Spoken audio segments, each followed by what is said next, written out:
দেখো তুমি আমার যেমনই মা হও, তুমি তো আমার পালছো তাই না, একটু ধৈর্য ধরে থাকো। আরে যে কত ধৈর্য ধরবো রে বাবা, আর পারতেছি না স্যার। দেখো আপনি কি কোনো আকল জ্ঞান নেই? হ্যাঁ, আপনি আমার মারে কি করলেন? হ্যাঁ, এইভাবে কি পশু লান কেউ নির্যাতন করে? হ্যাঁ, আরে এই কামে তো জোরে না দিলি ইমেজ আসে না। দেখেন আমি আপনি কিন্তু শুরুতে কইছি যে আমার ভাই কিন্তু সবার লোট কুলাই তারে না, একটু অস্থিতির আদর করে দিয়েন।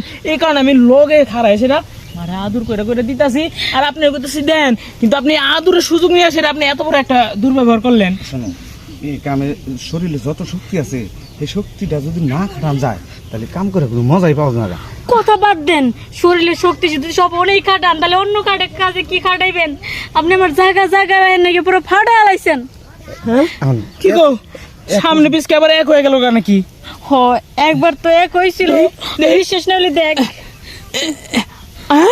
এই যে মুরব্বী, হ্যাঁ আপনি এটা কি কাম করলেন? হ্যাঁ, সামনে পিছন তো একবার এক হয়ে গেছে, কোনটা সামন কোনটা পিছন বুঝার কোনো বাউই নাই গা। এখন আমি বাদ বাকি দিন কেমনে চলামু, কেমনে দিয়ে হেরে দিয়ে ব্যবসাটা করামু? হ্যাঁ, এটা কি আমার দোষ? এটা তো আমার দোষ নাই। আমি আপনার কাছে আইছি যে লাইনটা একটু ক্লিয়ার করে দেন, নতুন বিজনেস শুরু করছি না গো, নতুন একটা বিলবোর্ড দিমু। হ্যাঁ, এই বিলবোর্ড দেওয়ার আগে তো আপনি বিলবোর্ড ভাঙা দিছেন। আচ্ছা, এই কথাটা আমারে ভাঙ্গে কইলি তো হইতো।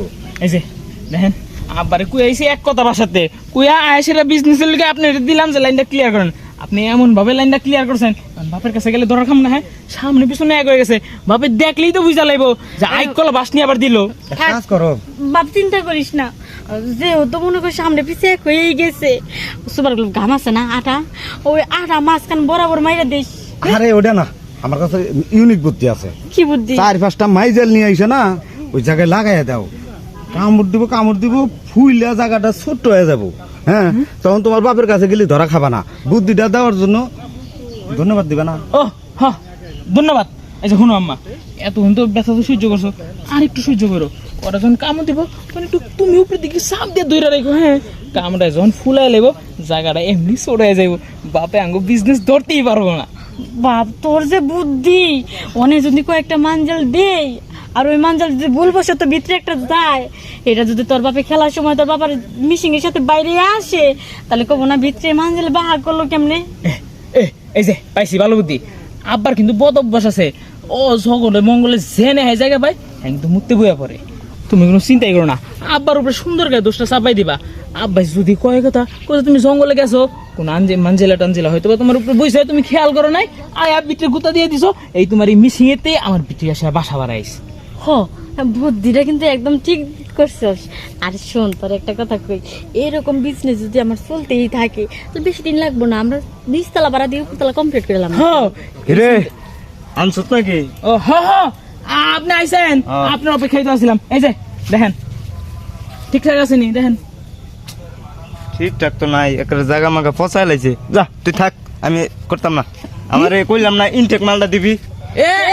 ইনটেক? হ্যাঁ, পুরা ইনটেক, এখনো প্যাকেটের মনে করেন মোরগি তুলা হয় নাই। আমি দেখতেই আছি ইনটেক না। আরে উপরে বৃষ্টি আইছিল না, কটা পানি ছিটা পড়ছে। ও আপনি যে কি কইতেছেন, আপনি ভালো করে একটু দেখেন, না নিজে চোখ দিয়ে দেখেন। বিশ্বাস না হলে আপনি কাপড়ের নিচে ঢুকেন। রে জায়গা গন্ধ বানাই লাইছে, আরো পচা বানাই লাইছে। হ্যাঁ, আরে জায়গার গন্ধ না, এটা সেন্ট সেন্ট, জায়গার ফ্লেভার সেন্ট। হ্যাঁ ফ্লেভার? হ্যাঁ, আমার বুঝাও ফ্লেভার কি? আহা এত কথা কইেন না তো, নন কাম শুরু করেন। আপনি আজকে ব্যবসা সাইড করমু। আমি করুম না, আমি দিলাম গাত। আমারে ইনটেক মালটা দিবি, ভালোটা দিবি, পরে আমি গেলাম। এই যে ভাই যাই না জানা, দেখো আম্মা, ব্যবসা শুরুতেই কি একটা অবস্থা।